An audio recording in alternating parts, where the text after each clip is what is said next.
Assalamualaikum dan salam sejahtera. Saya Julia Syazmin dari Studio Channel dan pada pagi 5 Februari yang mulia ini berlangsungnya program penetapan sasaran bagi calon SPM 2026 di Dewan Tunku Abdul Aziz SMK Seremban 2. Tanpa membuang masa, ayo kita saksikan.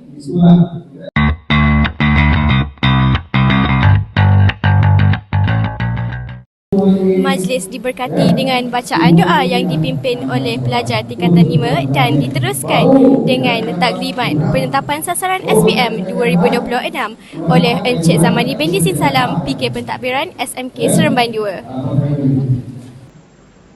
Masa depan anak tuan-tuan. Saya bercakap ni berdasarkan masa depan anak tuan-tuan. Bila anak tuan-tuan memperoleh kecemerlang macam ni, barulah kita dapat meningkatkan grade purata sekolah. Seterusnya, ucapan yang disampaikan oleh Puan Hajah Nurmanida binti Abdul Rahman ANS, Pengetua Sekolah Menengah Kebangsaan Seremban 2. Ini jelas ya? Kalau kita lihat tadi, anak-anak tuan-tuan semuanya ada potensi. Ya, SMK Seremban 2 ni anak-anaknya majoriti kesemuanya ada potensi untuk mendapat keputusan yang cemerlang.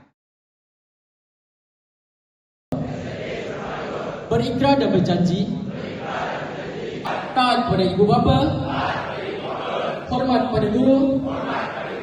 Kami juga berjanji akan mematuhi disiplin sekolah dan berusaha sedaya upaya mencapai keputusan cemerlang.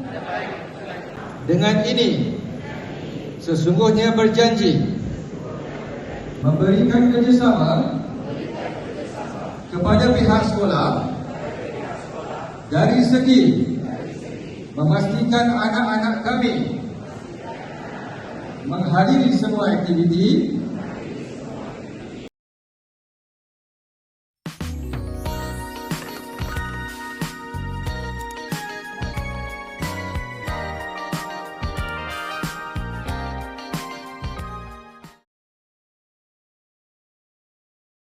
Saya ayah kepada Muhammad Adam, Adi.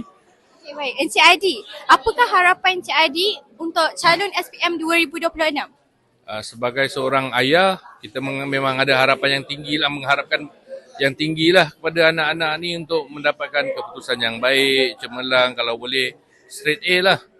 Tapi mengharapkan daripada sekolah juga sebagai cikgu-cikgu untuk mendidik diorang dengan lebih baik daripada segi pendidikan, agama dan akhlak. Begitu jugalah dengan kawan-kawan. Itulah harapan saya sebagai seorang ayah. Okay, to be honest, I would love to see every one of them, each one of them to be successful, pass the exam with flying colours, and also they are able to, focus, revise, and get the exam properly done.